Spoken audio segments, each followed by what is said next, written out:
Staters, Annalisa parent coming at you live today to talk about the state of affairs in the world right now. Obviously, we are dealing with an international health crisis, as you know, and people have been having a variety of feelings about that, right? Denial and stress and anger and fear and panic, all of the natural things that humans face when they're faced with a crisis. However, over here in the writing gym, we are all about being real, but also about having real solutions. So that's what I want to talk to you about today. Now look, I've been working with writers for a long, long time.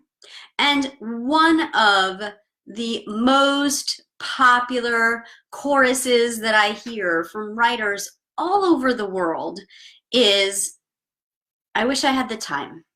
I wish I had the time to write. I got this great idea for a book. I wish I had the time. I can't find the time. I've got this, I've got that. Look, here's a new spin.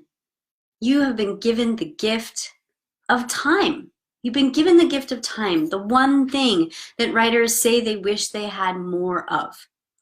And so how can you be using this time that we've been given to write? Maybe, you can find 15 minutes in the morning or after the kids go to bed just to jot down some of your ideas. Think about it. 15 minutes, you could probably write at least 2 pages. If this goes on for a couple of weeks, you're going to have several chapters done by the time we are out of our homes and embracing one another and socializing in person again. Okay, so take this time that you've been given. It's a real gift to write. Let me give you a tip that I usually reserve for the writers over in the writing gym, but we're in a special time and I really want to be here for you and share with you some great tips on writing. So here is a strategy that you can use. So when you're in a moment of strong emotion, and see, I'm rubbing my chest because when we have a strong emotion, we usually feel it somewhere in our body, right? So maybe you're feeling fear or anger or uncertainty. Well, if you sit down and write about it, write exactly what you're feeling, write it all down, and then save that. Save it in a notebook, save it in a file on your computer called uncertainty or fear or something like that, whatever the feeling is. And what you're going to create for yourself is a bank that you can go back to, right? Maybe 5 years from now, you've got a character who's feeling really uncertain.